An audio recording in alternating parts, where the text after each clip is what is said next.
Breaking Brown family, it's Yvette Carnell coming to you again as I do every Monday and Wednesday at 9 p.m. Eastern Standard Time. I intended to talk about the Supreme Court nominee, but I don't even think I can start with that. Maybe I can go to it, but I don't think I can start with that right now. So as usual, everyone, as usual, what we do here, take a moment, take some time, go and get yourself something to eat, go and get yourself something to drink, because once we get started, we're not going to stop. Take time to subscribe to this channel if you're watching on YouTube. Also like it if you're watching on YouTube, share it on Twitter. If you're watching somewhere else, if you're watching on Facebook, go ahead and like the page. Go ahead and share the page, because if you like the page, that determines how many people get to see and how far Facebook determines that they're going to distribute this. So what we want you to do, if it's at all possible, go ahead and just, like this page. Go ahead and share this video. Go ahead and, get yourself started. Start making comments so we can get started. We're going to go in deep again today, I think, as we always do. We always try to go in deep. So I just want to give you all a little bit of time, a little bit of space. I'm not going to rush anybody, because I know a lot of times, especially if I didn't announce it, even though I tell you every week it's 9 p.m. Monday and Wednesday Eastern Standard Time, it takes people a little time to kind of flow in here. So I'm going to give you a little time to flow in here. What we have done, let me tell you about some developments. Our great intern here has set us up with the iTunes. So I'll be getting that to you guys, because I've had some people complain, Yvette, why don't you have iTunes?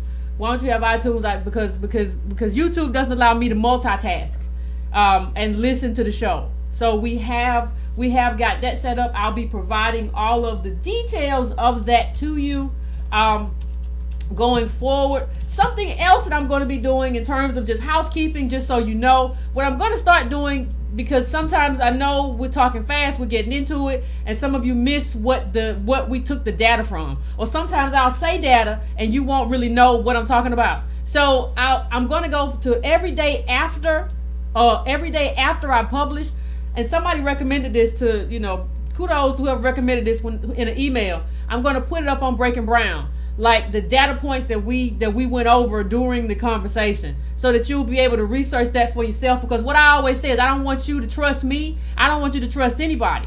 Verify what I say, and I'm gonna put all that stuff up at Breaking Brown. So the day after each show, you'll be able to go to breakingbrown.com, and I'll have it labeled up as like a news item, so you can see this is from the show, this is the data, so that you can go and check it for yourself and go back and forth in the comments and continue the conversation from the night before. Okay. Now, what I want to get started talking about today, ladies and gentlemen, I want to talk about something that we've talked about before. I want to talk about Donald Trump. I don't think it should become as any surprise I want to talk about Donald Trump, given the breakneck speed at which Donald Trump is implementing, and putting his footprint on what we have now in terms of government. So hey Eric, I don't think it's any surprise. This is what I want to talk about today. But what I want to talk about today is not just Donald Trump. I want to talk about your life. I want to talk about my life. I want to talk again about immigration, and I want to talk about it because what you don't understand is, in between shows I get a whole lot of feedback. In between shows, people come to me and tell me why I'm stupid, why I made mistakes, and what I'm going to do today is really try to address this immigration argument in a way that I think makes sense based on some new developments. Because we've had new developments since the last time we had this conversation. So I want to have a conversation based on those new developments. Okay? That's what I want to do. Now, there's a way that I want to frame this, right? I want to frame this, and you all know every time I have this conversation, I talk about how I'm going to frame the conversation. I'm going to frame this in terms of reparations. And I'm going to frame this in terms of what happens if we have an open borders policy in this country. What that looks like for African Americans. That's how I'm going to frame this. And so, I want you all to share in the conversation, go back and forth, but I want you to let you know like what we're about to get into. So the first thing that I would, it was interesting in terms of having this conversation, because I was talking to somebody on Facebook today, and you can go on my Facebook page and check it out. And they it was actually a black immigrant. He lived in Great Britain by way of Jamaica and Africa. I don't know, something like that, he said. So he came up, he was talking about Native Americans. Well, my question is, you're British and Native American. What does it have anything to do with you? What does that have anything to do with us? Okay. So, but by the end of the conversation, he kind of revealed himself and said, "You all are kind of nothing but the descendants of Sally Hemings." And that's fine. And, I'm always happy when people reveal who they are. It makes me very happy when people reveal, who they really are at the crux of themselves. But I want to just draw down on that in terms of framing this. I want to go all the way back to how we got here. And a lot of people because I think the framing is all wrong. The framing should be citizens as opposed to non-citizens, as opposed to people with skin color and not people with skin color. So let's go all the way back to the 1965 law, okay, that kind of began this whole thing. When you go back to that law, one of the things you find is that we used to have quotas. We used to have this is how many people will accept, and this is how it's going to go down. That law changed everything. It's when you look at it, look at the image that you're looking at. It abolished an earlier quota system based on national origin and established a new immigration policy based on reuniting immigrant families and attracting skilled labor. But we're not attracting skilled labor anymore. That's not what we're doing. We're attracting unskilled labor that competes with the labor in this country. But you all know that. So Yvette, where are you going? Okay. I want you to think about for a second for me, for something. Just humor me. Tell me what else was going on in the 1960s around that time. This is the same time as the civil rights movement where we're winning gains. This is the same time where we're doing our thing in terms of African Americans, and we're winning gains in this country. I think I know how this ends. I think I know how this ends. You know how this ends? They're thinking we need replacement Negroes. We need replacement Negroes. Negroes without rights. These Negroes are winning their rights. They have won their rights. And guess what? We're going to replace them with people who don't have rights and who have to live in the shadows. This is not coincidence, people, that it went down this way. Who's going to be our nannies? Who's going to be our domestic? And who's going to be competing with these black people who want stuff? We still want cheap strawberries. We still want cheap. Well, we didn't pick cotton anymore. But we still want cheap blueberries. But everybody keeps talking about my avocado. Even when Trump proposed to pay for the tax, which they pulled back real quick, like avocado. We're gonna have to pay a lot for avocado or Corona. We've already been paying a price in terms of diminished wages. We've already been paying a price in terms of your housing. We've already been paying that price. But let's go a step further. There was a if you follow me on Facebook, something that was very interesting that happened over this weekend. I'm sure you all were following the news that we talked about Monday. Over the weekend, you had all these protests. You had all these people at this airport who were stuck at the airport and weren't around their families and all that kind of stuff. And there was this hoopla all over the news. That's not possible because Obama taught us that change happens slow and governing is hard. Obama lied. So, you had all these people stuck at the airport, and they were immigrants, and they were talking all this stuff about, oh my God, we're immigrants. But what I found out, there were all these articles that came out later, which started saying, well, wait a minute, some of these people voted for Trump. Wait a minute, let's go to clip number 2. The first one is a Syrian family who were deported and said that you voted for Trump.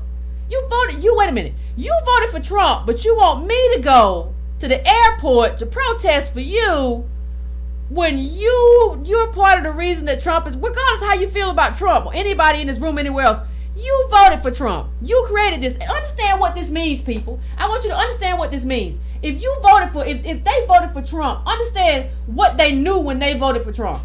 Trump promised to be the law and order president. That's what he promised. Trump promised to be the law and order president. They voted for Trump. Understand? So what does that mean? When he voted, when you say what that means? That means that these people right here didn't care that black people was getting locked up. They think we need to get locked up too. They don't care. They don't view us as like, oh man, these people, I need to stand up for black people. If that was the case, somebody would have stood up for us long ago. But that's who they are. They were right there with Trump, and all of a sudden they're like, well, we're all in this together. Well, no, we're not. Like, how are we in this with why are black people who mostly vote Democratic all of a sudden in it with these like Syrian Republicans? How'd that happen? How did you ally with these people? Isn't that weird that you allied with these Syrian Republicans who voted, the way that most of you didn't? Black people went overwhelmingly Democratic. We always do. You're in the streets in large part with immigrants who think you need to be in jail. Don't see anything wrong with black people going to jail. That's just one story. And like I always say, one thing I always say is that people need to tell the whole story. Tell the whole truth. Don't just tell me part of it. I don't want to hear part of it. Tell me the whole thing. Here's some more immigrants who didn't tell me the whole truth. I read this headline. Go to clip number 3. It's a great little headline. It's a tearjerker. It pulls at your heartstrings headline. It is something. Oh, I read this and I said, oh, that's so pitiful. There's this headline of this little boy who was separated from his father, his little immigrant children. I think they Iraqis or something. And he was separated from his daddy. He was burn victim. And they were talking about now that was the headline. The headline was he's a burn victim and he was separated from his daddy. How horrible of Donald Trump to do that to him. Well, what you find out if you actually read the article and don't just read the headline is that this family, the burn baby, I don't know the little burn baby's name, but the baby who was burnt by the thing, a heater exploded and burnt the baby. What you learn if you read the whole article is that this family named their second child Trump. Whoa! Name the baby Trump. Because they want to be on the winning team. They do, but wait a minute, you want me to stand with you. You want me to stand with you and you done named your baby Trump. You named your baby. Black people voted. You are another Republican immigrant who's now trying to say, well, things didn't go as planned. Well, okay. Things don't go. I mean, you're Republican. They came here to win, and they knew which side was winning. Hey. They just didn't think they were going to be in the cloud of abundance. Yeah. Hey.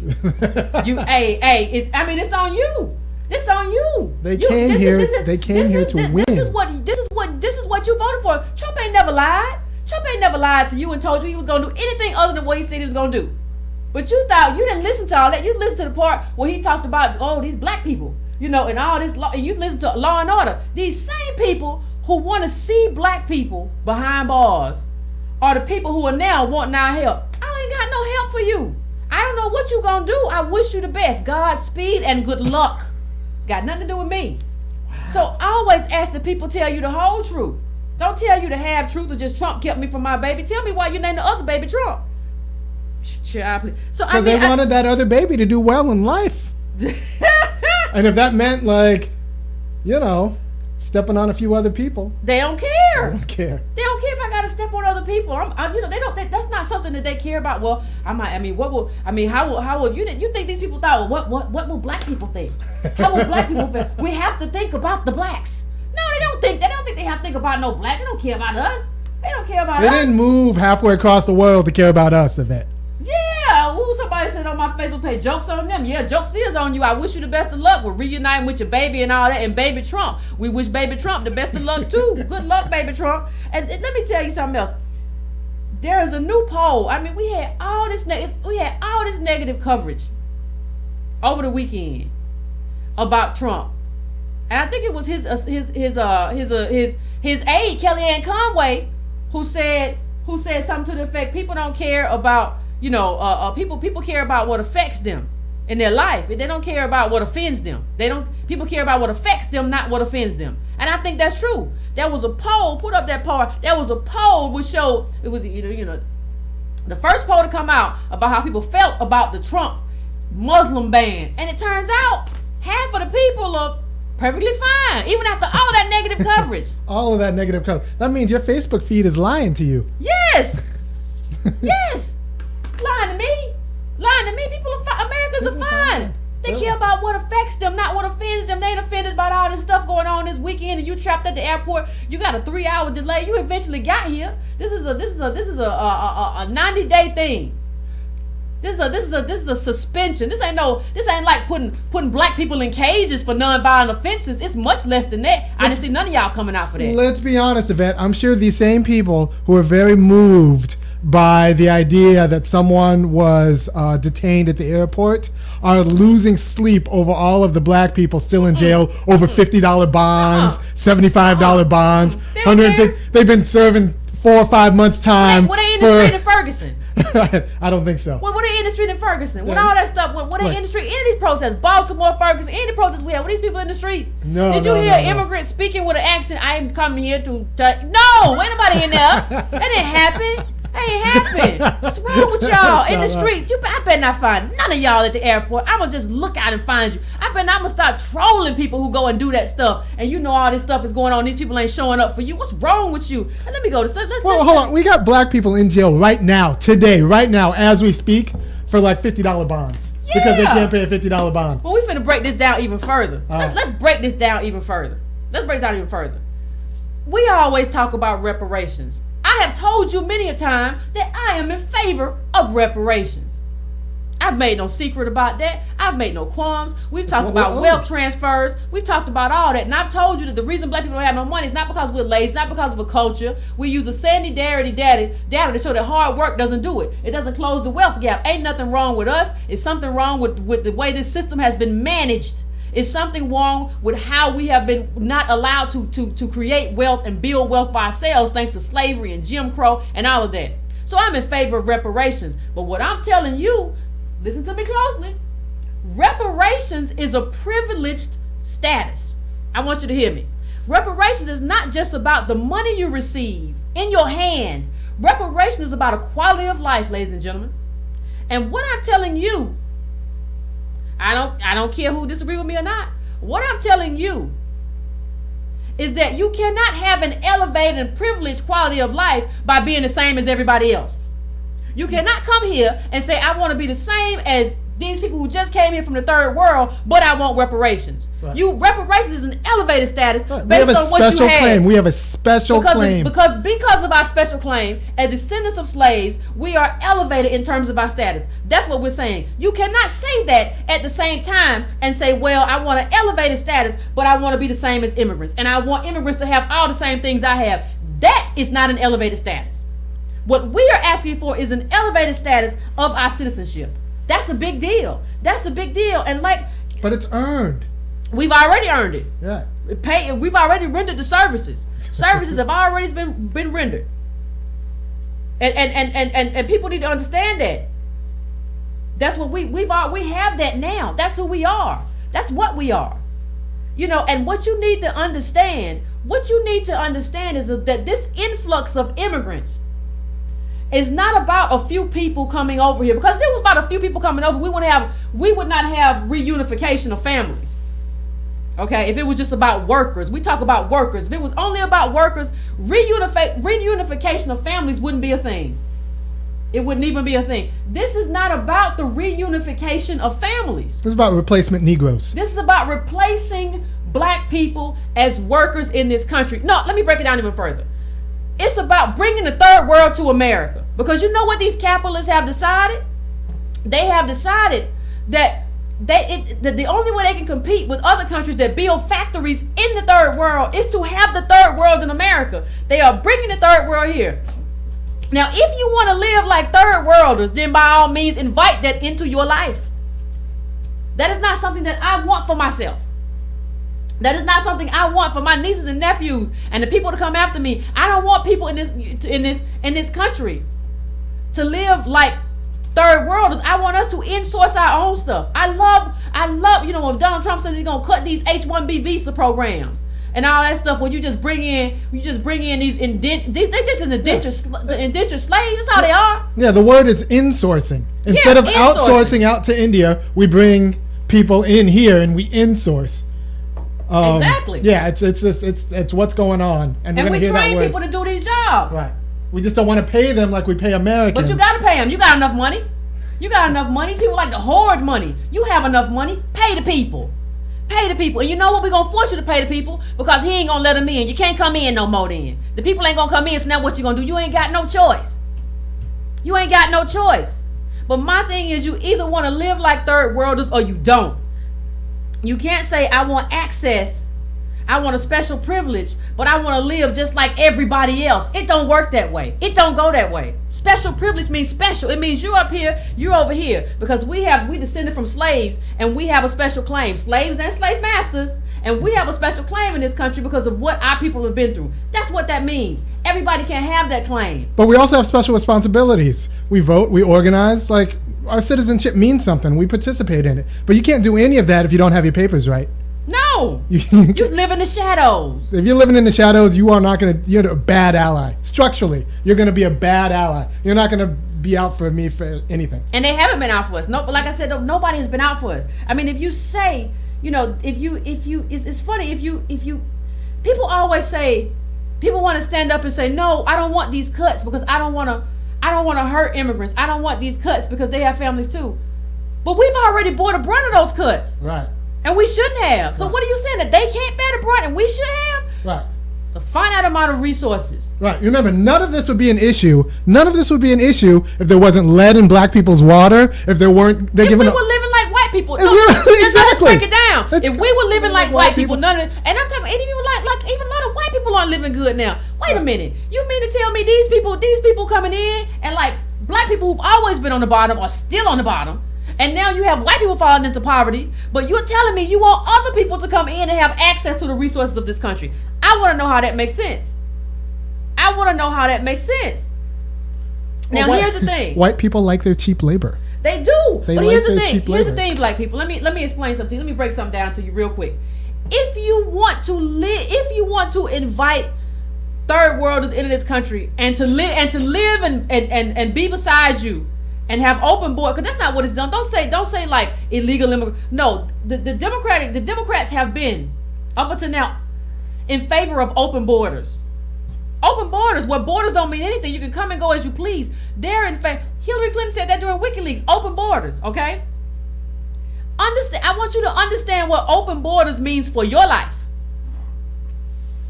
I want you to understand what open borders means for your life. Open borders isn't bad for everybody. It's just bad for us. Yes. It's bad for us. Understand that if you want to say that, then I want to ask you a question. What's your plan when your child can't afford college? Can't go to college? What is your plan? If you want open borders in this country, what is your plan when your child can't go to college? When your child, Howard University is like $37,000 now. And these loans are starting to go away. They're basically saying, listen, you have a new economy that's basically the Uber economy. It's the gig economy. It's not a real economy. It's not based on anything. You don't have real jobs here anymore. The jobs are going away. They've been replaced by automation and all that. Pretty soon, schools is going to start telling you, listen, you don't need a college degree to drive Uber. So there's no need to have all these people in college. That's what's about to happen. Okay? Because we have a finite amount of resources. So the question becomes, what are you going to do about it? What are we going to do about that? That becomes the question. Because if you allow this to happen, this is what our life looks like. Open borders. I mean, you got to talk about these people. Do you know the amount of money that Mexicans are sending back home in the way of remittances? It's basically a leech. The Mexican economy is basically a leech economy, where they kind of suck money out of America. Do you know that money could stay in this economy and be here for us? We are sacrificing the black middle class for the global middle class. Understand that again. You are sacrificing the black middle class for a global middle class. And that's good for some people. And specifically for a Mexican middle class. Well, that's good for some people, but it's not good for us. It's not good for us. Right. Like, we need to be concerned about what is good for us, what is beneficial for us, what is good for your family. You're not going to be able to send your kid to school. You're not going and understand one thing. If you want to say that, you have to understand where we're going. We haven't been in school that much anyway. We just got rights. And we have a low college graduation rate as it is. We haven't even gained our own footing, and you want to say, I want this for somebody else. You ain't even got it for yourself yet. We ain't even got it for ourselves yet. And you want to say, I want it for the Mexicans. We don't even have it yet. And Steve Bannon has been very clear. If you don't know who Steve Bannon is, of course, Steve Bannon is Donald Trump's right-hand man. That's who Steve Bannon is. He's Donald Trump's right-hand man. And he's been very clear that he believes the problem with this economy is that 20%, he says, of the people here are immigrants. That's the problem as he sees it. You throw up that thought, yeah. I mean, he said that's the problem. He's told you very clearly which direction he wants to go in. He's told you very clearly what he thinks. Let me read you a quick clip of something Bannon said. He said, the anger of the Tea Party is not racism. They're not homophobes. They're not nativists. What they are is common sense, practical middle class people that understand that they're paying for their own and their children's destruction, right? And that's the rage. You know, the bonus pool this year, the bonus pool on Wall Street of all financial firms in 2007, the year before, in 2006 and 2007. The 2 years where all the transactions that imploded in 2008, the bonus pool is going to be about the same this year, right? You know, TARP, if your business had gotten in trouble, and Goldman Sachs, where I was trained, had come into and finance, and trust me, you would have gone. So he said that these people would have gone out of business too. He said, even though he came from Goldman Sachs, he said, I don't like this. Even white people's kids aren't doing as well as their parents, and the difference is they are doing something about it. They are voting in their best interest. They're saying, I'm not doing as good as my parents and I want to do something about it. I'm not doing as good as my parents and I want something to change. That's what they're saying. My question is, what are you saying? What are you saying? Are you standing up for your best interest? Are you standing up for what is in the best? Or are you coming from some morally dribbly place that just, makes you feel good about yourself because you said something good about the Mexicans? Now let me say something else. I want to get to this. One of the things I want to drive home is that this isn't about racism. This is about your economic well-being in this country. This is about laying a claim, and this is about reparations. And reparations for me is having a place of privilege because of what we did in this country. Okay? That's what it's about. It's about having privilege, a privileged status in this country. You can't have privilege and be like everybody else. You got to stop being everybody's people. We got to stop that. We got to be our people. And we got to be, we're descended from slaves. We're not about what you're talking about. If you were going to be for us, then that should have been a long time ago. That's who we are. Now, one of the things I want to get to, in clip number 6, is the two, apparently President Trump has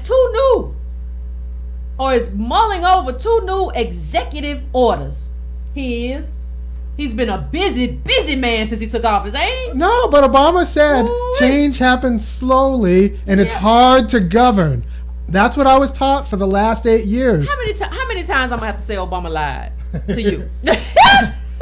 Now the question is, did Obama lie or did he just not know what power feels like and it took him a while? I think it's both. A little bit of both. I think it's both. Okay. I think he lied, and I think he also didn't know what it felt like to actually go in there, and he didn't want to deal with the repercussions of having to deal with that. Right. But Trump is proposing. I already told y'all about the H-1B visa proposal where he's trying to squish them up so Silicon Valley can't just hire everybody white. They'll have to hire other people. We're not just talking about tech jobs, which we already showed a few times in this show, that these tech jobs, okay, there are people of color. I hate that word people of color, but the article I referenced was USA Today, and they use Hispanics and black people. There are black people for these jobs. There are black people who graduate tech and can't get these jobs. Trump is trying to say, we're shutting, based on what the Atlantic reported today, he's talking about shutting that down, saying you can't get all these H-1Bs no more. That's part of it. But the other part of it is, when you see this, there was a article on the Atlantic, and again, I'm going to put all this up at breakingbrown.com tomorrow. So if you missed some of the stuff that I'm referencing here, it'll be up at breakingbrown.com. Trump has a message for poor immigrants. Get out. Hold on. Before I get to the crux of this, let me tell you something. You know who else has a message for poor immigrants? Do we know who else has a message for Mexico? Go look at the Mexican Constitution. You gotta have money for health care. You gotta have, if they decide there's too many people in there that ain't Mexican, they're gonna kick people out. Mexico does the same thing that Trump is talking about. And it was always a law on the American books that if you were awarded a state, you were supposed to go. Americans can't buy property. We can't do nothing in Mexico. You can't even try to become a citizen of Mexico. It's like going through the pit of a needle, like the head. It's like going to Mars with your feet. Like, they make it so difficult to become a citizen. But they want us to accept everybody. They want us to accept their Mexicans. Yeah, because you don't want them to be a burden on your economy, and they send money home. That's good for you, Mr. Mexican President. That's not good for me. That's not good for regular American people. It's just not. Now let me tell you, based on I read from the Atlantic, right? Let me tell you what it says. The government already blocks many immigrants who become public charge, and rightfully so. You can't come here. You're supposed to come here to contribute something, not come here to be on the system. That stuff is reserved for Americans. Citizenship is supposed to what? Mean something. Okay. Under current law, the U.S. can deny entry to individuals who are likely to rely on cash assistance. The new executive order would broaden the rule to also deny immigrants who are likely to enroll in Medicaid or require child care or housing subsidies. But the order goes even further, saying the United States does not welcome individuals who are likely to become or have become a burden to taxpayers. The language is vague, but the immigration law experts I spoke with on the background said it might mean that millions of legal immigrants who have ever received public assistance, as half of Native Americans currently do, native-born Americans currently do, would be targeted for deportation. What's more, the executive order would force these immigrants' employers to pay the U.S. government back for any public health care or tax welfare incurred before deportation. They are not playing. They are not playing. And what I'm telling you is to get out the way. Because if they stay, it don't mean nothing good for you. It don't mean nothing good for me. Capital is not playing. Do you understand that capital is not playing with none of us right now? Yeah, look, all I get from the government for my advocacy is that we don't have enough money to make sure that black schools are fully funded. We don't have enough money to make sure that black neighborhoods have clean water. We don't have enough money. And if you don't have enough money for that, then how you got money for people who can't really live? Exactly. If you don't have enough money for black people, if you don't have enough money for black people, cut everybody else off. Cut everybody else off. Yeah. If you don't have enough money for me and my ancestors helped build this country with free labor, Cut if you don't have enough money else for off. me, then I ain't got nothing for nobody else. If you don't have enough money for me, then I can't help you. And that's the issue. And that's the issue. And nobody, for and you know what else is the issue? Not even 8 years, for go 50 all the way years. back. For 50 years they've been telling we don't have enough money for black people. For 200 years, since like post-Reconstruction, we don't have enough money for black services and for black public goods. Yeah. Okay, bye. Bye then. So if we don't have enough money for black people, we don't have enough money for anybody else. And when it came out that they were cutting food stamps and all that stuff, who came out? Who came out when Obama did that? Oh, who came out for me? Nobody. They Listen. don't have enough money for black job training. They don't have enough money for black capital investment. Like they don't. Yeah. So if you don't got enough money for me, then I don't know what you want me to do. And you voted Republican. You voted for Trump, and then you go on, keep it moving. Yeah. And I'm not saying whether you should or shouldn't. I think given that Hillary Clinton especially was the opposition, you had good reason not to vote for Hillary Clinton. I'm not saying anything else, but that's not why you did it. You didn't do it for the same reason that black people did it. You did it for your own reasons. You want us to go to jail too. Okay, well, I got nothing for you. I have nothing for you. I don't have no empathy. I'm not going to be in nobody's airport doing nothing. Understand that. Don't look for Yvette Carnell out there. I tell you that. I tell you who not to look for. Oh, and let's put clip number 8. Oh, wait a minute. Wait. Let's put that up there. You got to put up I want you to first of all see clip number 7, our graduation rates. This is what we're looking for. This is what's happening. Look at our graduation rates. Look at our graduation rates as compared to look at how we are already not doing good. Well, yeah, we got things on our mind. We go to college, but we still have families at home. Someone dies, we got to take care of all of them. The black person who goes to college is also probably like the most responsible. But let me tell you the truth. Yeah. Let me tell you the truth. When you go to college is supposed to be a key. But a lot of times what happens is what used to happen when in the way this whole thing was set up, you go to college and college is a key for you to get into this other world, for you to have, but not into this, it goes back, if you look into even the Gilded Age or whatever, it was almost like before black people, like in white world, like you go to college, my daddy's an attorney, so I'm gonna go to law school and I'm gonna work at his firm. You already have something to plug your diploma into.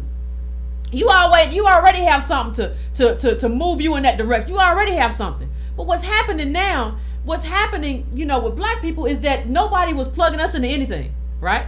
So we needed government to do that. But that's not the way it originally worked. It originally worked where you already had a structure And college was just your way of getting the skills you needed to go into the structure that was already set up for you. The same thing with marriage. Marriage was set up in such a way that the wife pays for everything. So like if you want to get a divorce, where you going? We just paid for a bunch of stuff. And it was the bringing together of two families. It was the bringing together of two families, and they each had their individual wealth, and that's what happened. We're at a place, we don't even have the money to get married. For what? It's not supposed to be just about two people loving each other. It's supposed to be about bringing two families together to do something. Bringing two families and their wealth and their expertise and their talents together. We don't have any of that. Like, people forget that marriage and everything that comes with it was supposed to be an exchange, was supposed to be a merging, really, not an exchange, a merging of two families with two wealths, two expertise. That's why you see Chelsea Clinton married to a hedge fund guy. These people are bringing all kinds of stuff. That's why you see Jared Kushner married to Ivanka Trump. These people aren't just getting together for love. That's not what this was built for. We're trying to do white stuff, but we don't have white money. And I'm telling you, there's no way to get it if you keep telling yourself, I'm just like the Mexican. That's not how it works. What do I say all the time? Drinking game. That's not how any of this works.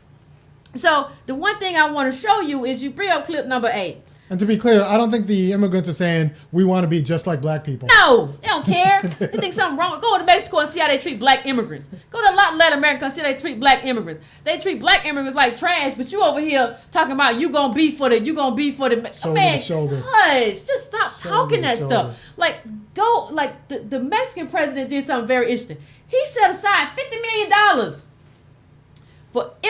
for his immigrants in this country to defend themselves against deportation. Can you imagine that? He set up that. He did. Can you imagine?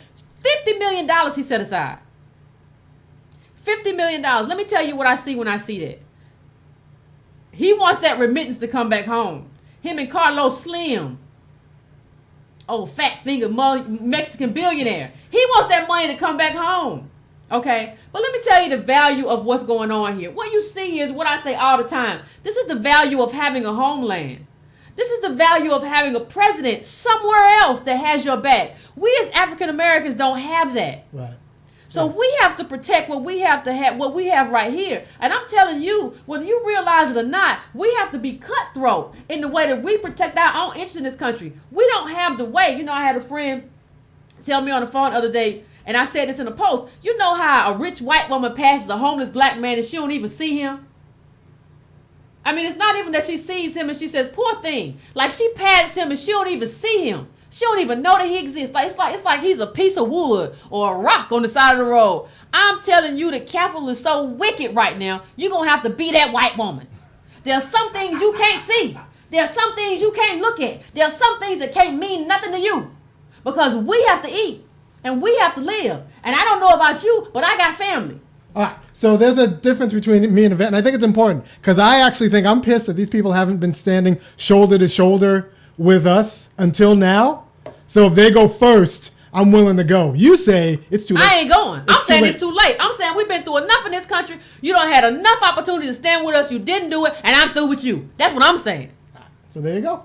So we have a different, and it's fine to have difference of opinion. I want y'all to know we can have difference of opinion all the time. You can put it in the comments and we can go back and forth. I'm fine with that, but I want you to know I'm finished. Because you had a number of occasions, oh my God, in this country so much stuff is happening to black people. You have had a number of occasions to be like La Raza and all these people could say we stand with the black people and we're donating money to their cause. We are donating money to all these different black groups because we know they need to have. We are allies. You didn't do that, and I ain't studying you. You on your own. As a matter of fact, I told y'all I'll help build a wall. And not even the low-hanging fruit, like stop killing black people, please. But like you weren't advocating for black people in employment discrimination or black people in education discrimination or black people in housing discrimination. You weren't about that fight. And we've been needing people about that fight. Yeah, you weren't. You weren't about that fight. No. And so, but we both agree, Yvette and I both agree that it's time for black people to stop being first.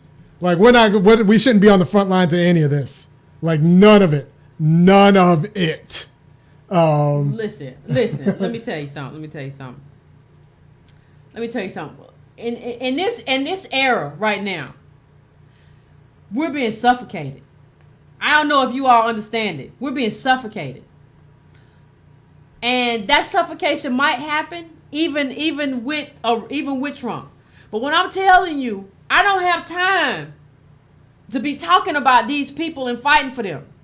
That's what I'm telling you. I don't have time for that. I don't know what you got time for, but I'm going to tell you right now, I don't even know you, but you ain't got time for it either. The data tells me you don't got time for it. $1,700, middle black family has $1,700. You don't have time for this. You don't have the money for this. You know, Antonio Moore did a very good video a few days ago about the changes that are going to happen with Trump. And the change that he focused on was protesting. That's now going to cost money. You're now going to get tickets. You can't be out there in the streets no more. Everything's changed. This is law and order president. So we can't be there. And then he coined a phrase, which I love, which was the couture activist. I ain't got time for couture activists no more. And Trump ain't got time for that. Now Trump find he gonna throw you down to the ground and scrape your face. These police officers, you can't get made up no more and go protest. That's not the way none of this is going to work. You about to be real protesting. And back in the day with Martin Luther King, when you were protesting, somebody had to be set up to get your bail. It's very interesting that you know, like Black Lives Matter hasn't had, you know, they don't know how to process. They say, oh, we're not hierarchical. That's not what we do. Well, what you doing then? Listen, I'm not going nowhere. I'm not going nowhere unless somebody's set up to take care of me if the stuff goes left. A lot of stuff is going to change in black life, especially if we stand with immigrants. You don't want to be in that room. You don't want to be in that space. You don't want to be in that space. I'm going to tell you right now, you don't want to be in that space. I told y'all last week about the Elle magazine, Melissa Harris Perry. I told y'all about that. She in the shoe store trying to do an interview with Alicia Garland of Black Lives Matter, trying to sell black women have negative $11,000 college graduates. Middle black family got $1,700, and y'all trying to sell us shoes that cost anywhere from $500 to $1,000. Go somewhere and sit down, please. Please go somewhere and sit down. Please go somewhere and sit down. So what I want you to do, I'm gonna take a quick break. If you're watching this on YouTube, I want you to take a break and subscribe while I catch my air. Just subscribe to the channel. If you watch this on Facebook, also share it with your friends. Subscribe, because we're trying to grow. We're trying to have some kind of influence, and we can't do that if y'all don't like it and share it and subscribe and do all that. Woo, it's hot up in here. I'm red. I'm turning red. Y'all done got me upset. Let me tell you, this is my last thing. Hopefully, this is my last thing. Don't hurt him, Yvette. Don't hurt him. Ooh, let me tell you my other problem. Let me tell you my last problem when I'm talking about immigration. I heard somebody told me that somebody said was talking Pan-Africanism. Well, you know, we need the Africans to do stuff for us in terms of helping us and giving us citizenship. What are you talking about? Which African country? Y'all ain't even specifying which African country. Which African country you want? You want Ghana? Do you want Nigeria? Do you want what do you want Ethiopia? Like, which country do you even know which country you're from? You know, have you tested your ancestry and have they said that you can come home? And you don't understand, if you go back to Africa, that you don't have no money. You work a job. What you gonna do? Like, you gonna go? Wait a minute. They'll blend in, is what they'll do. You gonna become a third world person? You gonna become a third world immigrant? They'll blend right in. I think the Africans will know. You're not from here. I'm gonna blend in. Yeah.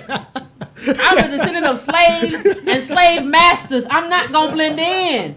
You're not gonna blend in. You think you will with your slender nose self, and you think, well, I don't have a slender nose. Yes, you do. Is it African? Yeah, have you seen it African? Like, I'm not talking about they all have broad nose. They have different for different regions, but you don't look like them like that. Hush.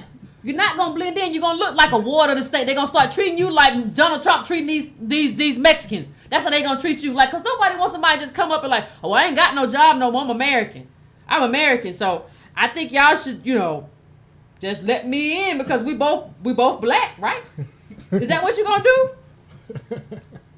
You know, and then people say something to me, you know, say, well, Yvette, why can't we just do for self? We don't need Trump. We don't need nobody. We can just do for ourselves. Let me tell you, here's what you do. Here's what I want you to do. I want you to get the 10 best Negroes in your life. Go find them. 10 best Negroes in your life. Bring them together in a group.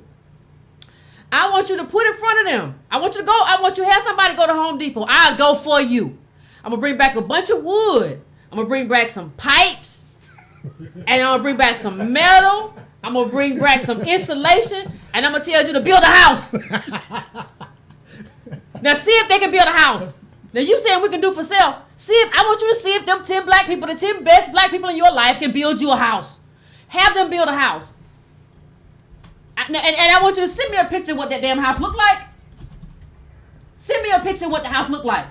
Because if you get, I guarantee you get the 10 best black people in your life, and I'll give you all the stuff to build. I ain't even got to build a big house. I'll build a teeny house, a teeny home. You can build a tiny house. I want you to put all that stuff in. Okay? Now, if you can't build a house, if the 10 best black people in your life can't build a house, how in the world you think we gonna do for self? Are our parents architects, plumbers, or do we come from slaves? I'm just asking. Are they engineers? It's nothing to be ashamed of. That's just how it we was. didn't put ourselves in chains. We didn't whip ourselves. Like the other people, the white people who did that stuff should be ashamed. We shouldn't be ashamed of that. They should be ashamed. You gotta be ashamed of your damn self for putting us in this situation. But the point of the matter is you can't deal for self. You can't do for self. You can't build that house. And a house is only the bare minimum that you have to have. A house is the bare minimum. Do you understand that's the bare minimum? Now I want you to go and build a water treatment plant. And then I want you to go and refit Flint's whole plumbing structure in that community. Can you do that for me? It takes generations to make a career, let alone expertise. Where were we 3 generations ago? If it takes 3 generations to make a career, I want you to tell me. And I think after this we're getting ready to go to calls. I'm trying to keep it quick tonight. I want you to tell me where we were 3 generations ago. I can tell you, but I want you to tell me. And when I do this is where all of your do for self stuff falls apart. This is where it all falls apart. If your whole claim to fame is that we're gonna get some African countries to give us dual citizenship, for what? We have to be able to exchange something. Somebody said we built the White House not without. Well, did we write the architecture, or did we lay the bricks? I just want to know. Who did we? Ben Banneker. But like he's one dude. Most people were laying bricks. Yeah, just Ben Banneker's one guy, dude. Yeah, he's one dude. Like most people are laying bricks. Like, yeah. Do you really like understand what it means? It's okay. I talk about this, and I understand what it means. Like we view ourselves through our best and brightest. But that's not like. That's not a community. That's not a community. That's not a community. That's not a community. Like we don't even have like we're black people are working class poor. We don't even have what do you call it? We don't even have like classes like super rich, upper middle, lower middle. No, we don't have. We just got working class poor. So if you only have that, you have to know what that means. And then people who escaped, but can't talk to any of their family. And there only a few of them. Yeah. There only a few of them. They're not enough to if you say if America said I'm going to give black people California, but I'm not going to do anything. Do you understand what has to happen and what has to happen quick? We'd have to everything from hospital. I mean, come on, man. I mean, I don't think people make sense. We came from slaves. Somebody said, I can't grow food nor slaughter game, but you have to. You might have to soon. Yeah. And here's the thing. Don't blame yourself, black people, for, like, American policy that is impoverished and sucked wealth out of black communities. Like, it's not our fault, and it's nothing to be ashamed of. It's just the fact. Well, that's the thing. We get so ashamed of it. Yeah. This was something that was done to us. We didn't do this. Like, the people who did this should be ashamed. We didn't got nothing to be ashamed of. The people who did this should be ashamed. People who sold us and people who brought us here, whipped us, beat our teeth down our throat if we tried. Generations of stuff that. To happen. All the way through Jim Crow and the people who locked us out of the economy. Locked us out of the economy even in the 20th century. The people who said, we'll have a new deal for poor whites, but we got to find a way to exempt blacks. So what we'll do is exempt domestic workers and farm workers. That way black people won't accrue Social Security. That's not our fault. No. That's not our fault. And we're not the majority in this country. Right. Like I could even see no shade to the African immigrants, but I could even see if you said, well, it's their fault because they were the majority. All they had to do was sacrifice a bunch of people, and then they could have had their way. But they would have had to sacrifice a bunch of people because the white people were military. I could even see that a little bit. But people, we're a small minority in this country. I think because black people don't live around. Mostly don't live around white people that we think that we're a bigger group than we are. We're really small. No.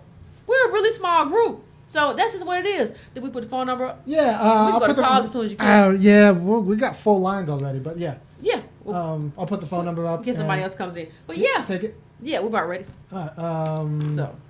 Let's get. Because I really want to hear what y'all got to say. I really want to hear what y'all got to say tonight. I think I recognize this guy. Uh-huh. Hello, caller? Hello, caller? Hello? Hello? Y'all got to talk about this. All right, well, let's go to the next caller. Y'all got to talk about this. Y'all got to tell me why we so crazy. Because I don't understand it. I can't make heads or tails of it. The caller, you're on. Hello? Hi. Hello? I'm calling, hi, how are you? I can't make heads or tails of what's going on. Can somebody explain this Pan-Africanism stuff to me? Can somebody explain, like, where we gonna go? I mean, you can put in the comments. I'm looking right now. Where are we gonna go? Exactly what are we gonna do? Exactly what is the expectation? What is the expectation? That somebody's gonna welcome people with no money with open arms? That doesn't happen anywhere in the world. But you think it's gonna happen with us? I just don't get it. All right, caller, you on? Can you hear me? Hi, how you guys doing? Good, how are you?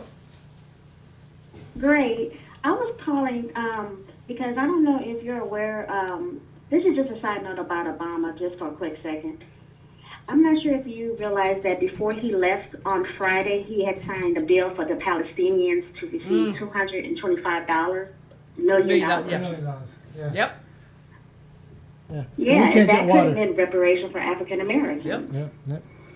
So I'm not sure why the African American community is just like up in arms and don't think that we should receive anything. If he's willing to sign something to have, foreigners to receive $225 million, we should be able to receive that too.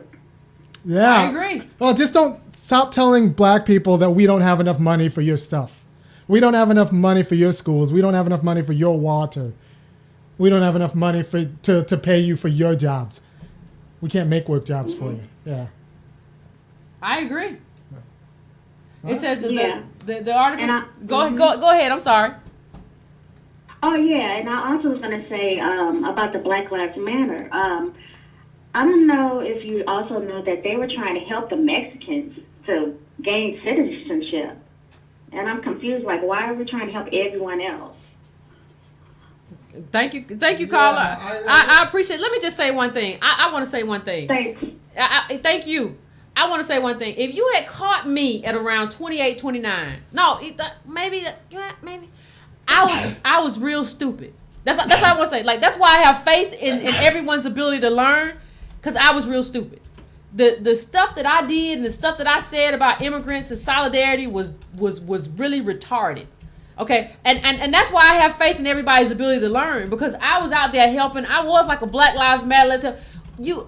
My life didn't change until I started looking at the data. My life didn't change until I started looking at how black communities and even white communities were impacted by unskilled labor coming into this country, and our immigration policy, which doesn't look at what this country needs, but looks at ways to provide capital holders with unskilled labor. That's when my life changed. So I'm not trying to down anybody, because I used to be there. I am not proud of the views that I held. So it's okay. But in terms of what the lady who just called, I mean, Black Lives Matter has like a naive kind of solidarity. A solidarity that means we're kind of in it together, but then they haven't been here for us. And that's kind of what they have. And it doesn't make any sense what they're doing in terms of the immigrants. And I'm reading from what she just said. Obama released $221 million to Palestinians in final hours. Okay, the Obama administration sent $221 million to the Palestinian Authority on Friday as President Obama prepared to leave the White House for the last time, the Associated Press reports. The outgoing administration formally notified Congress of the decision just hours before President Trump was inaugurated. Congress had initially approved the spending, but two House Republicans, Representative Ed Royce of California, who serves as the chairman of the House Foreign Affairs Committee, and Kay Granger of Texas, who is on the Powerful Appropriations Committee, put holds on the aid money because the Palestinian Authority was seeking membership in international organizations. So he made sure he got that money released. He made sure they got that money released. You know, I'm still, but black people told me in the second term we was gonna get hooked up, so I'm still waiting for it. I saw Obama on TV today though with his hat turned to the back. Apparently that was something. He looked like an idiot, but whatever. He was hanging out with Richard Branson. Yeah, look, solidarity doesn't mean that black people have to give and give and give and give and give and then starve. It means that we stand shoulder to shoulder with the people we're in solidarity with. The problem is the immigrant population is stubbornly refusing to stand shoulder to shoulder and has stubbornly refused to stand shoulder to shoulder with black people on things like housing reform, education reform, clean water. And honestly, and like, you can't say this enough, you can't stand shoulder to shoulder with anybody unless your papers are right. So don't try to tell me that like illegal immigrants can stand shoulder to shoulder, or it even has a capacity for solidarity. Like, you are only sucking. And until the U.S. government or our partners say that we're going to find money, just like we found money for the lawyers for the immigrants, we're going to find money just like we found $200 million for the Palestinian aid. We're going to find money to make sure that black people are getting what they're due and redress for the decades, the centuries of degradation, then like you're not standing in solidarity with me. And listen, let me just say this: what Trump is doing or trying to do, and what Steve Bannon is doing, is not anything radical. I had a friend tell me, that she was in Germany, and she needed, like, she was having a baby. When she got there, they were like, "Do you have the money to pay?" How are you going to do all this stuff? Like, people, like, nobody wants to just take on, like, random indigent people. Like, no countries really want to do. This is not something that's just, like, out of the, just like, oh, my God, this is so unseemly. I can't. This is kind of common sense. We have a budget. We have we're in a capitalist country. We're capitalists running everything. We have a budget. We have a budget deficit. And they're saying that, Steve Bannon has said that, like, the immigrants are the heartbeat, I think he said, of this problem. There's nothing new about what he's doing in that respect. I'm not talking about in terms of the National Security Council and all that. I'm talking about just in terms of immigrants. This is not something that's just outlandish. It's just not. Right. And I'm getting a little bit of heat from, and yes, all of the money, we can't have money for Israel, but not have money for black people. That's not how this should work. That's not how this should work. And all in the name of global security, global solidarity. How come that global security is never balanced off of the backs of like capitalist white people? Like, it's never the bankers have to take a haircut. It's always like, we don't have money. Let's cut poor black people. Yeah, let's cut poor black people. And nobody stands with us. And somebody said something very important. Somebody said in the comments, in Malcolm X era, Pan-Africanism was about having African countries take the U.S. to the UN. And something that was very interesting about that era too was that, and this is about timing, was that there were a lot of African countries which were getting their freedom, or on the march to getting their freedom. And they viewed solidarity with African Americans as part of how they would react and fight imperialism, fight global white supremacy. That's what they viewed. That was their outlook. And Malcolm X spearheaded that. And I often wonder, like, what would have happened if Malcolm X had lived? But the point of the matter is, capital has taken a stronghold. Capital has reasserted itself in all of those countries. And that moment has passed. It's not as if we didn't have that moment. The thing is, it's over now. Like, we don't understand timing. You don't have that moment forever. You have that moment, and like that, it's over. And so it's over now. I would be having a different conversation with you if I was living during that period. I'll take another. Sure. Hey, what's up, everybody? This is Antonio. What's going on, Antonio? What's up? I just wanted to go through a couple points. You on fire tonight.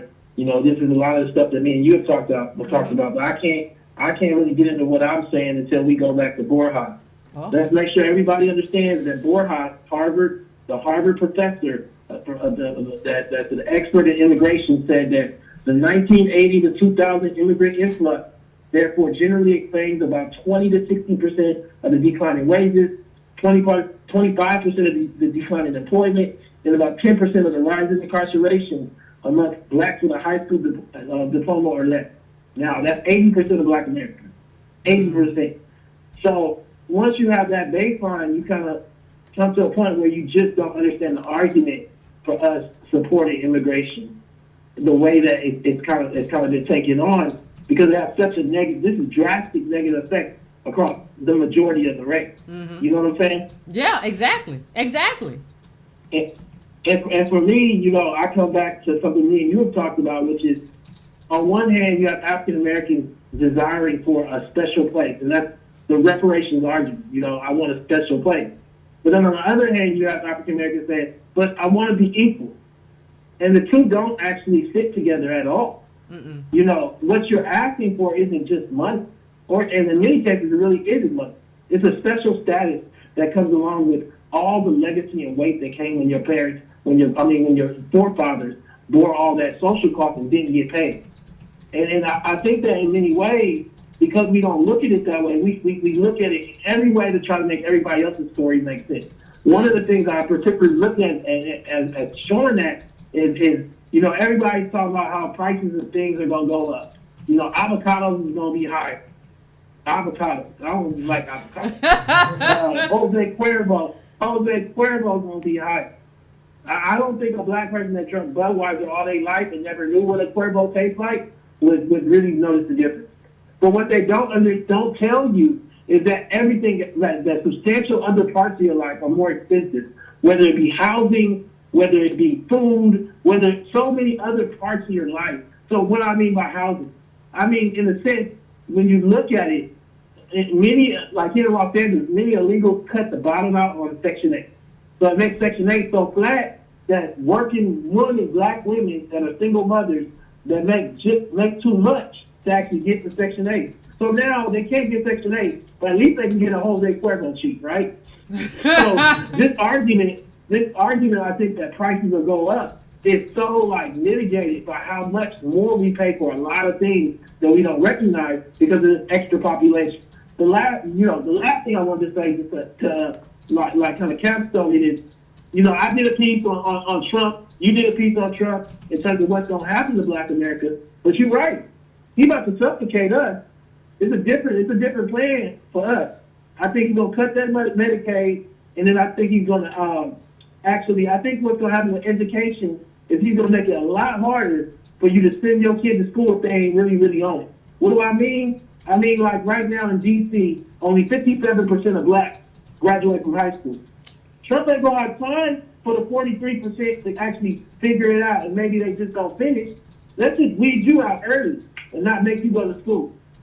In San Francisco today, in the middle school, they don't give algebra. There was an article that I read today. Algebra is a gatekeeper math. They don't give algebra in middle school. My apologies. It's a gatekeeper math to STEM classes. No, you got to go to a private school to get that algebra. And so, what they're going to do is add cost to become part of the upper echelon of society. And Black Americans are going to have to answer the question: do you have the money or not? Nothing else. You know what I'm saying? Yep. That's all I wanted to say. Thank you, Antonio. Thank you. I think, Yeah. I mean, that's some sobering information. Do you have the money or not? We've been floating on credit. But what's going to happen with Trump? Do you have the money or not? Don't tell me what kind of loan you're going to take out or whatever. Do you have the money or not? And we ain't got it. We ain't got it. So how you going to pay for that? How you going to pay for that STEM math? Because you don't need that. You don't need that to drive Uber. You don't need no algebra to drive Uber. So do you have the money? And they going to start telling you that about your. You have 17 here. And what you going to do with your kids? And you're going to be okay with everything that's happened with immigrants because I like avocados. Because things could probably really get bad for us. I told everybody early on, push a black agenda. That didn't happen. Everybody's like, well, Trump ain't going to do nothing. Maybe not, but guess what? we gonna get suffocated. That Medicaid is gonna come through. Kellyanne Conway already signaled that. Do you know what that looks like for you, for me, for our families? I don't think you really thought about it. That's a problem. All right, let's keep it moving. Let's see what we have here. Huh? Hey. Huh? Yes. Hey, about the Syrians who back what Trump was going to do. Funded for that. Because they were talking about that today when Sean Spicer had his press conference. Mm-hmm. Yeah, and I was wondering, did you guys know about that?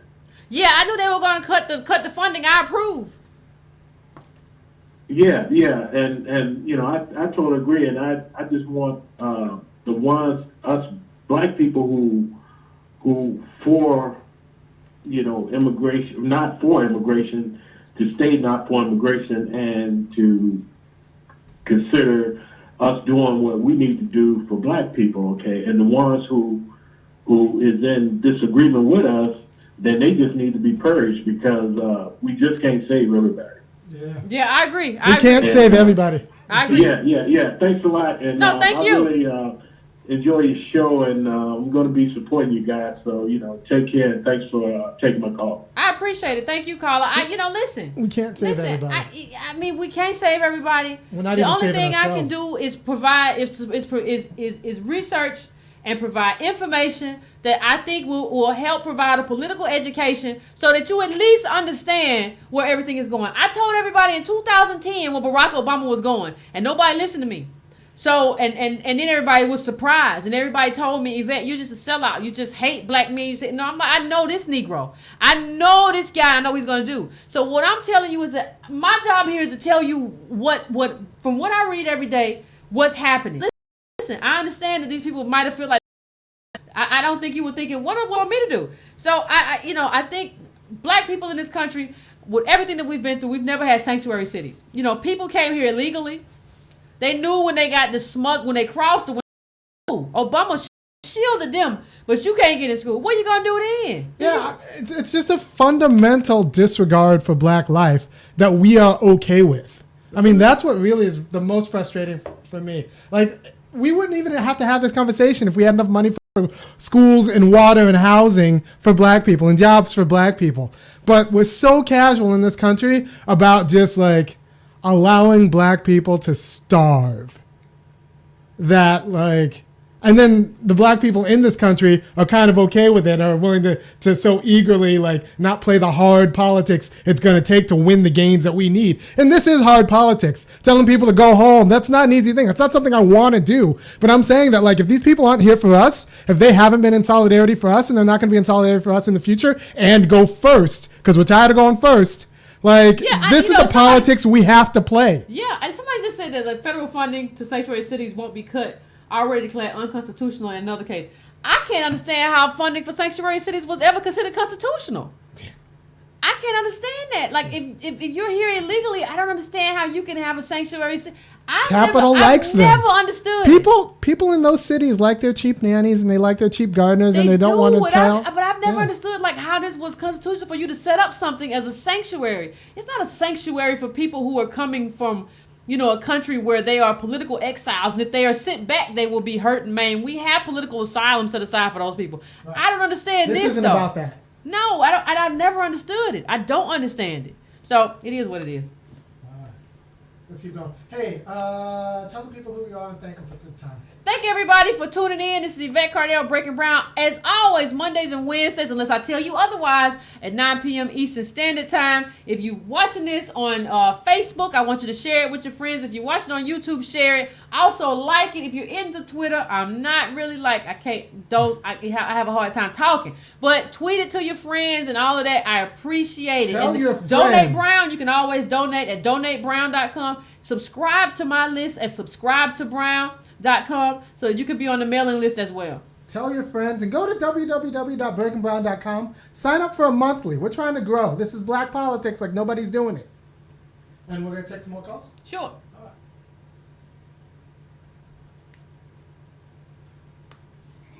Hi, Yvette. Hey.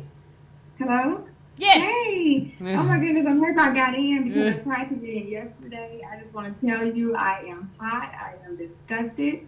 I Ooh, am she's thoroughly hot with everything that's been going on, you know, as far as the banning and how we're rallying, and we have all our own issues. So I have a couple points. First, as you already know, I started off by saying I donated, like when I called in, I try to do it bi-weekly, sometimes I forget, but I donated when I called in, and I'm going to sign up for that newsletter. I tried to last time, and it was something wrong with the, I think with the site when I was trying to do it, but I'm going to try to do it again, but I have been trying to do it bi-weekly, and I just want to stress to everyone, it's very important to kind of start buying in and putting in and supporting our own, stop going to my, well, Jordan's is okay, I guess. I don't know, but, you know, I'm going to all the stores eating and stop kind of giving, you know, all these extra Gucci and Louboutins and all of these extra people money, especially around the income tax days. And let's kind of give to our own people and help them put their agendas. I mean, if it shows like this, if it's supporting someone's art that's trying to start up,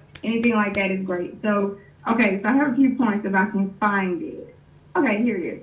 So you said something, one of the main reasons why I'm kind of just very, very disturbed is I saw the ban, I saw everything going on this week in the ban and all the airports and people were being stopped. But one thing I did notice was within the 24 hours, it wasn't even 24 hours, companies started stepping up, making their claims, saying what they supported, you know, donating $5 to $10 million of dollars towards helping immigrants and stuff. I saw Airbnb step up and donate millions, even offer free housing to help them, you know, and even though some of these companies have thousands of claims for discrimination against blacks, and they have not implemented a successful policy yet to mitigate these racist practices. Among the organization, they know this.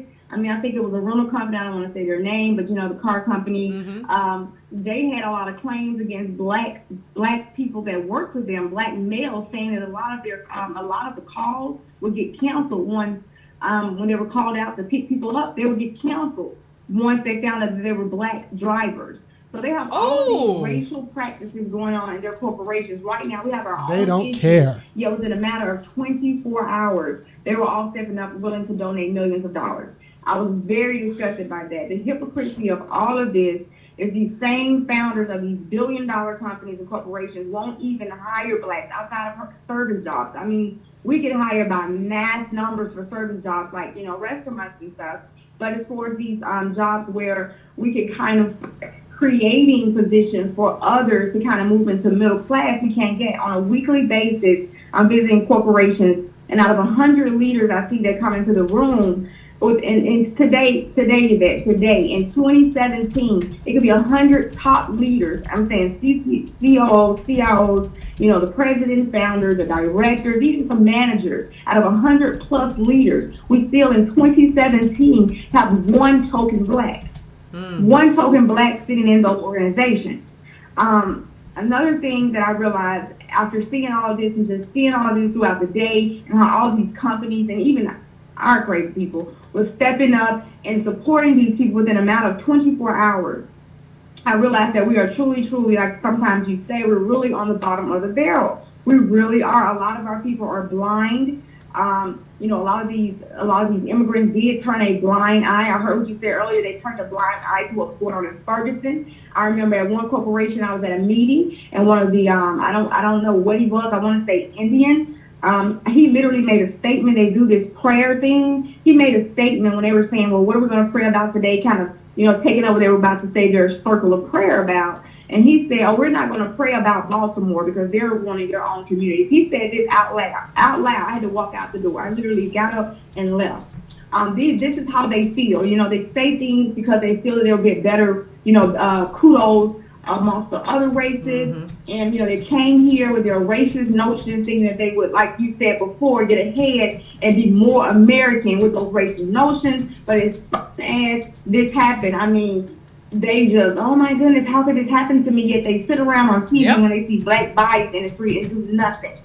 My last point that I wanted to talk about is about, you know, some of the immigrants being racist in our own black community. We've touched on this so many times, and I've heard you touch on this so many times, but these same immigrants have their businesses in our communities and are racist against us, yet they want us to rally with them because some of them are and their people, and the bans and on the visas and everything is about to happen. They want us to rally with them. All of that is really, really disgusting. I am very disturbed. I am disgusted. It's just a lot. It's just a lot. And to answer your question, you asked us where were we three generations ago? And where are we today as far as 3 generations ago? My answer would be we're headed back where we started. We're headed right back. It's like a U-turn. We're headed right back in that same direction. And I say this because the reason I say it is because I feel like today we are more nothing. Well, first I want to say I feel like nobody has ever conquered anything divided. And I feel like today we are more divided than we were generations ago. That's one thing. We didn't have a lot of money, but when Martin Luther King spoke, he brought out millions.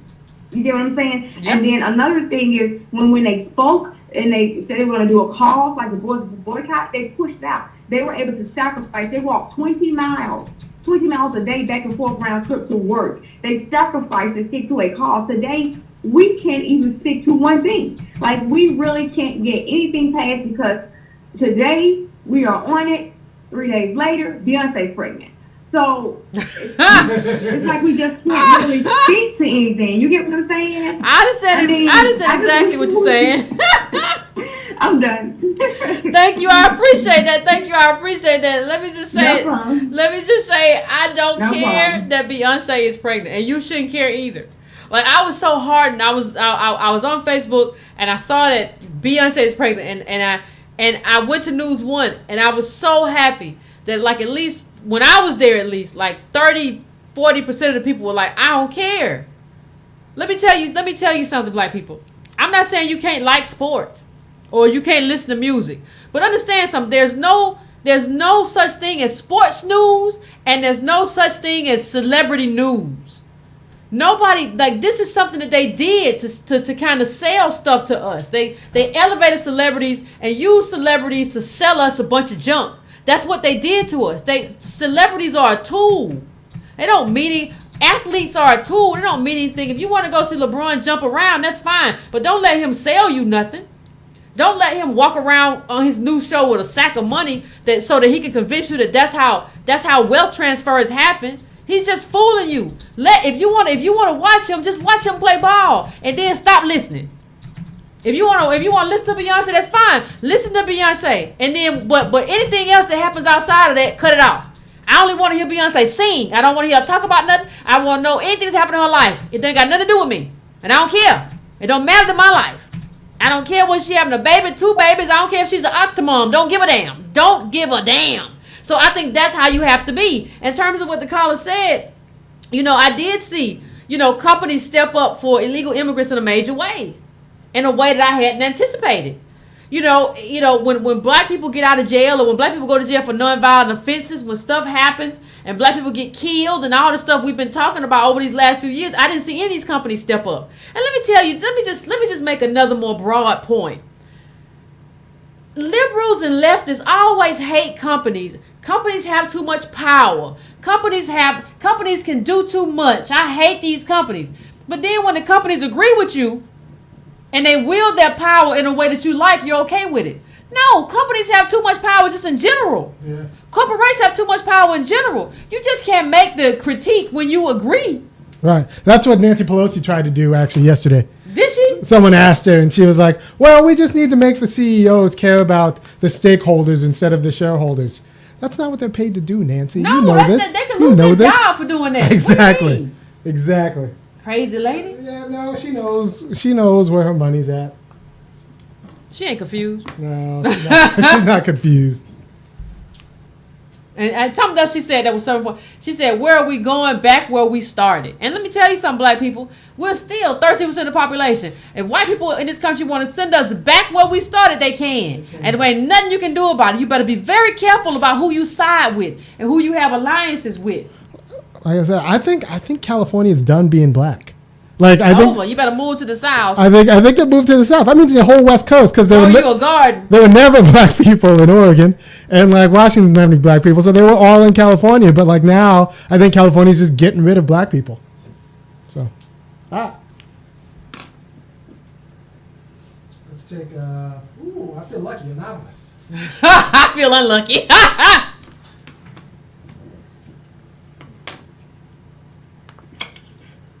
You're on, caller.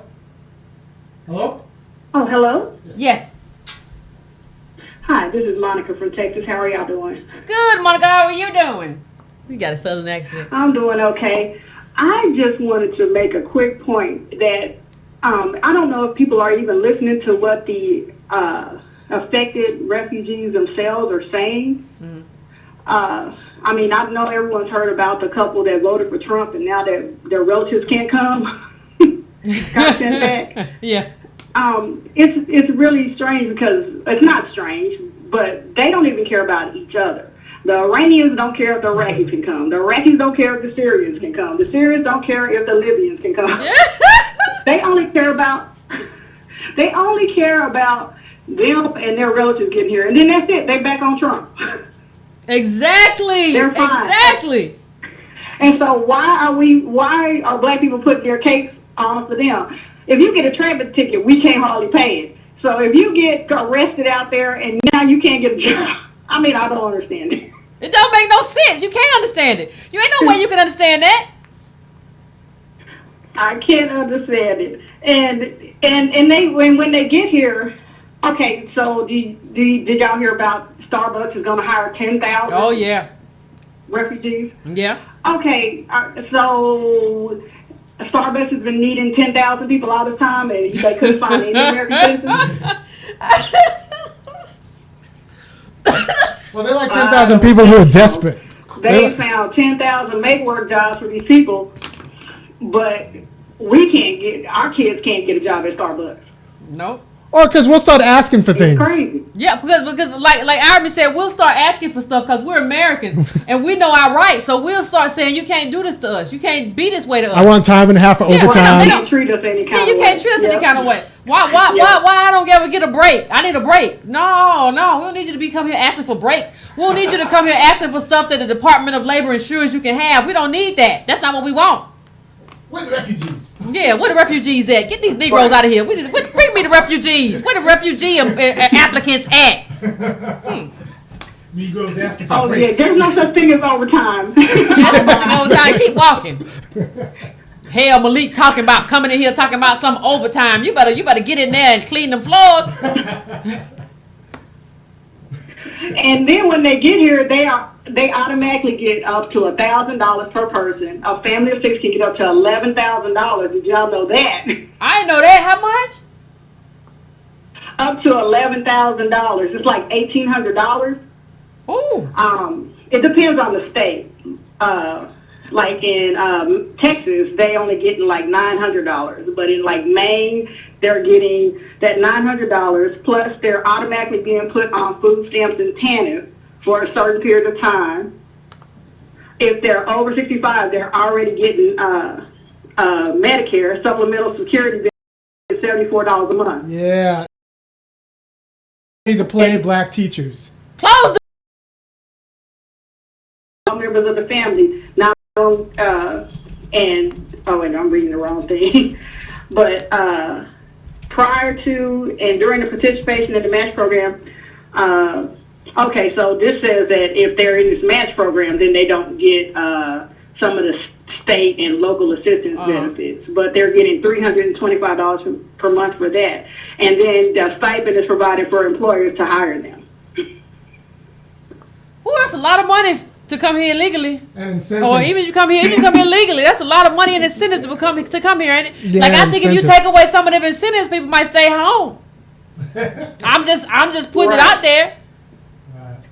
And these and just to be clear, these benefits vary by state, and some of the what I want to say vendors like Catholic Charities and such are getting a percentage of that, but they still getting more than we get. Yeah, of course they are. Of course they are. Thank you, There's Carla. no programs to get our kids started in the Ain't workforce. nobody go furnish our home or do none of that. I saw the Syrians that we were talking about. Some group furnished their home or something. Oh, match. I gotta look that up. Match. And what she says is so true. Immigrants aren't even together. Immigrants are divided. you have whole groups, like she said, Iraqis and Lebanese and Iranians that don't like each other, but we're supposed to just like everybody. And we're supposed to be for everybody. What backward pastor told you that nonsense? That we just gotta be for everybody. What preacher told you that? I gotta get in some of these churches. Y'all think I'm gonna blow up if I get in these churches? Y'all think I'm gonna set on fire, catch fire if I walk in? I gotta get in some of these churches and talk to people. I gotta talk to people. Talk to the people. Talk to the people. 35% of Latinos voted for Trump, and y'all gonna be over there helping everybody out. They don't even like, half of them don't even like each other. These are groups like, and they're fine. They just want to get in. They're just trying to get home. They're not trying to get all that. And you just, well, we're there for the immigrant. We're there. We stand with the immigrant on all occasions. Shut up.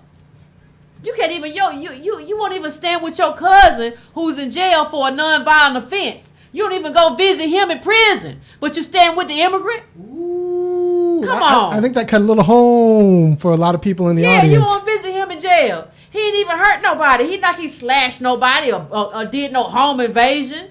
He got caught selling weed. You won't even go visit him in jail. You know what you say? Well, he must have did something wrong. He shouldn't be there. That's his responsibility. You won't even go visit him. You won't give him a second chance, but you at the airport protesting. You're a fool.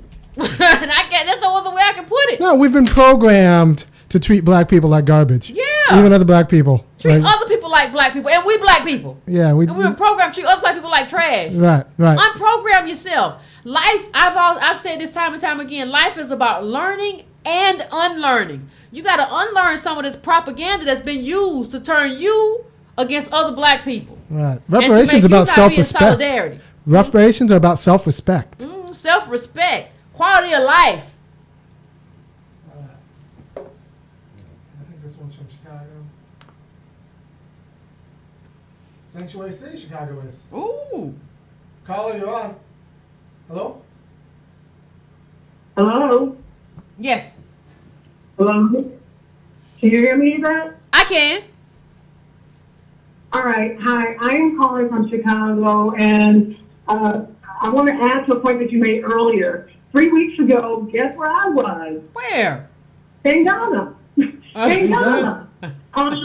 And it seems like they went out of their way to let me know that I wasn't a real African. So I don't know where all of these Negroes are going back to, which country. My dad's Ghanaian, so. We went to the slave castle, and the guy told me, you're really not African. In the mentality. And I can't say that this is with all of them, but that's with most of them that I encountered. This is what the guy said as he was taking us around the castle. He was like, well, you know what? There was slavery, and it was horrific. And look at that prison dungeon over there. They, put black people in there to basically kill them. But after all, we got schools, we got architecture. So I looked at him and said that was worth trading in millions and millions of people.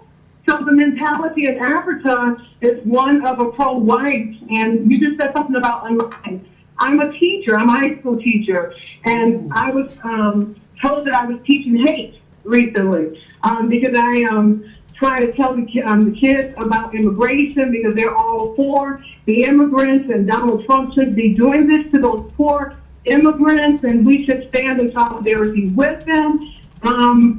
So, they're brainwashed too at an early age, and it really saddens me because I don't know what to do. Even my boss is, siding with the kids, and they're hiring more white young teachers than ever before. Of course. Predominantly black community on the south side in the hood of Chicago, and none of those teachers live on the south side. So even if there were businesses on the south side that were owned by black people, they wouldn't be patronizing it. They'll just be coming to collect their check and go back up north with all of the money.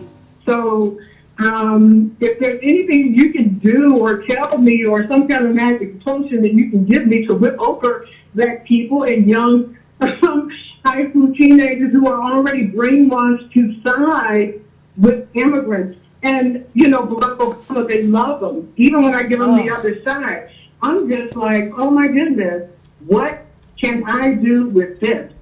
So any suggestions, Yvette? Oh my God, let me tell you, it's so hard. The only suggestion I have that probably won't get you in trouble is like just to offer up the data. Like, Professor Borjas of Harvard has a lot of good data, because people can try, but they can't argue with data. And you have the thing that he does is bring it back to the black people that are in jail, the black people that don't have jobs. And everybody, if you're a young kid, you got to know somebody black in Chicago, especially somebody black who's in jail, somebody black don't have a job. If you bring that back and tie that into the immigrants and do it with data, don't do it in a way, well, you said immigrants are bad, well, they can get you in trouble. No, I'm just going to show you the data, and it is what it is. You can make of it what you want to. So like it's Borjas, Borjas, but I'm going to put all this up on breakingbrown.com tomorrow. So Borjas, just and look at the data that he has. And you all know somebody. So understand that there's a correlation between that person. There was a very good case in your state, in Illinois, of temp agencies that are preferring Latino workers, undocumented immigrants over black people.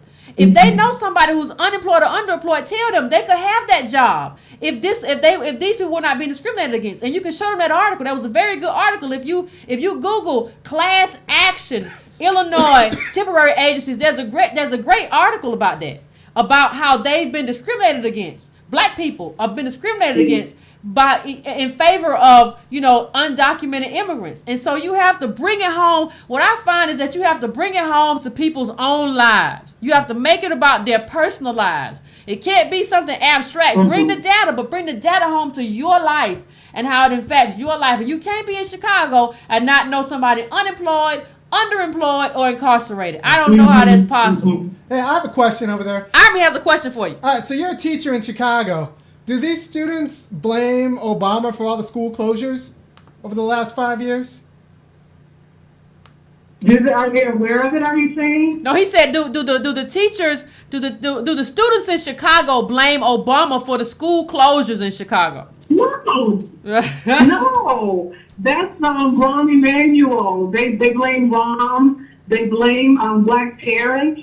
They blame teachers. They find a way to blame teachers for not raising poor. So most of the blame are teachers. And you hear about a whole lot of underperforming schools in Chicago and how they're just bad schools in the black community. There's more to it than that. It's not the teachers. The teachers are there teaching. If I had to guess, I would honestly say about 92% of the teachers are teaching, but the kids are coming in with so much, homelessness, not, having a place to stay, not having enough food, being involved in gang activity, no motivation. There's the social factors that they bring in with them, and I'm not dogging kids. I just, I'm from Chicago, the South Side, the hood, where these kids are coming from, and there are so many social factors that contribute to why these schools are quote unquote underperforming, and why they are quote unquote bad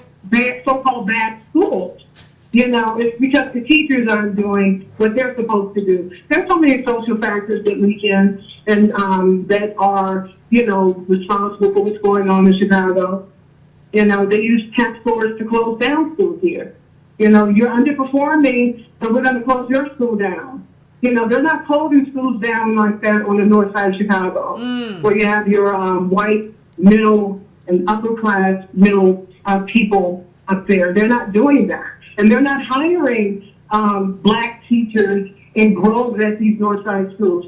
But on the south side, they're hiring white teachers, young white teachers. And one excuse they use is the basic skills test. You have to take 3 tests to, become a teacher. Basic skills test nowadays at the college level, if you don't pass the basic skills test, you can't even go into teach the teaching program. So what they're saying is that a lot of black students in college are not passing the basic skills test, and it's not rocket science.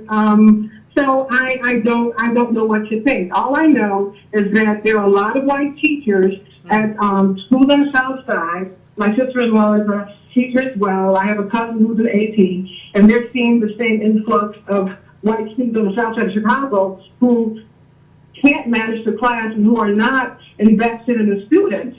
So they don't really give a damn whether they learned or not. They just care about their paycheck. I'll go over there and, just sit up and... I bet they discipline the hell out of those black boys, though. They got a pretty good school, selective enrollment high school. So, well, let me ask you, do you know, huh? no, do you know any black, like, veteran teachers who have been fired, and, like, what are they doing now? Oh, yes, I know a whole lot of those. I mean, we have this, we receive observations and we're scored. Some of them had to retire early. Some of them are fighting their cases. That's what they're doing. They're not getting back into the system unless, I guess, they know someone, but by and large, they're not getting back into the system. So they're forced into retirement if they can retire, or if they are not, old enough to retire or have selected their years, they are substitute teaching, or, just out working part-time, but they're not getting back into the system. They're just not. If you're a tenured teacher with the salary that you're making, and it's really not that much, they'll hire a younger teacher over that teacher, because now principals maintain the budget. It's not even outside of the school. Principals maintain the budget. They give them so much money. So, they give them enough money to hire younger teachers who come in making like $42,000. It's not going to cost much. Okay. So, I mean, it's no secret to teachers. They want the older teachers out so they don't have to pay them $100,000 or, like 20, 30, 25-year veteran teachers, so they don't have to pay them that. So with, the system whereby we are observed and, evaluated, they say it's objective, but no, it's not objective. Okay. So that's what's happening in Chicago. Thank you. I appreciate that. That gives us some insight into, like, exactly what's happening. I appreciate that. Yeah. Thank you, Carla. You understand? When you fire, thank you. When you fire a veteran black teacher, you're not just firing like that teacher. That teacher's probably from the neighborhood and holding up like cousins and family. Yeah. Black people who have government jobs are holding up a lot. And what you're seeing, while black people in America are concerned about immigrants, what you are seeing is black teachers in places like Chicago and elsewhere are being replaced by cheap white teachers. And you're not even concerned about that, especially in terms of the role that these teachers play in terms of shoring disciplining up the hell of government black jobs and having some affinity for the kids who walk into the room. Exactly. These white teachers will discipline the hell out of the black kids. Yeah, not care. I'm just here. I'm a teach for America kid. I'm not here for you. These teachers were coming from that community. Like she said, I came from that community. That's what she said. I came from that community. That matters. But y'all are concerned about that. But y'all want to go down and protest for the immigrants. Come on, man. What are y'all doing? And what she said about Ghana is so true. You can't, we don't understand. We're descendants of slaves and slave owners. You can't go there and just be African again because it makes you feel good, because it makes you feel nostalgic. You can't do that. That's over with. We're finished with that. There's nothing we can do about that. That's over. That's done. You can't go back. There's no going back. There's no going back in time and say, I'm going to be African because it makes you feel good. No, that's just not what happens. And so I think we have to be, we're in America. You're in America, and you probably ain't going nowhere. There are only a few that go somewhere. We probably ain't going nowhere. We're going to take one more caller, everybody, and then we're going to go ahead and end the show. All right. Who's feeling lucky? Feeling lucky. I'd be crazy. All the calls are full. Hello? Yes. Hello? Yes. Hello? Yes. Hey, there's a lot of things that I was thinking about. I enjoy your podcast and so forth. I watch different people, and you guys seem to have a refreshing look on things. You cover scenarios that other people don't talk about a lot of times. One thing I think that would be beneficial for black people to do, what they need to understand right now, is the value of basically being part of a nation state. And they don't seem to value that when they allow other people to just come in and just take their jobs. I see this all the time. And when then they fight for them, and yet when it's time for help as far as jobs or activism on the other end, they don't seem to jump in and want to help out at all. And, when you look at what's going on in Europe, they're going through the same thing with the immigrant crisis over there. A lot of these poor, low-income whites in Europe are starting to rise up, and they're joining in these far-right parties because of the same type of situation. Yeah, so in the world, when you look at the scene where it's going right now, that blacks in America need to understand the value of citizenship. Yes. Yes. Yes. I suspect this caller is not black, but he's right about, like, we need to talk about citizenship. Citizenship is important. It's supposed to bequeath upon you. Citizenship is supposed to bequeath upon you a certain amount of benefits. That's the purpose of citizenship. What is it? What is citizenship if anybody can come from any country and have the same stuff you have? What value is your citizenship in the richest country in the world if anybody can do that? There's no value to it. And responsibilities. Right. We get benefits and responsibilities. And we're pretty good at fulfilling our responsibilities. We're pretty good at responsibilities now. I want the benefits, but I can't have the benefits as open borders. You just walk in and get it. I can't. There's no benefit for me if you can do that. So I think the caller is right. I think we have to understand it. And I think, listen, if you want to understand how we got to Trump, understand one thing. Understand one thing. When people vote and don't get what they want, they're going to eventually go with an outsider. People, liberals and conservatives both, have been voting and never getting what they want. And Trump has come in and started to give people exactly what they want. And that's a big deal. So if you're watching this, I want to thank everybody for tuning in. I really do appreciate it. We'll be back on Monday, 9 p.m. Eastern Standard Time, to take some more of your calls and have a conversation. I want to particularly thank all the callers for tonight, especially the caller from Chicago. That was a profoundly enlightening call. I want to thank you for that. I appreciate that and getting insight on what's going on with the teachers. If you can, I want you to subscribe to the channel on YouTube. Here, like my Facebook page. I have another Facebook page, Yvette Carnell. Sign up for a monthly donation if you can at breakingbrown.com. You can sign up for as low as $3 a month. You can cancel it anytime too. And share this page with your friends. There's nothing else you can do. I know. Share this page with your friend. Tweet it. Do whatever you gotta do. I appreciate it. Talk about it at work tomorrow. Yeah, share this. I appreciate y'all being here. I appreciate you supporting me more than you know. And we got some other stuff coming up too. So thank you.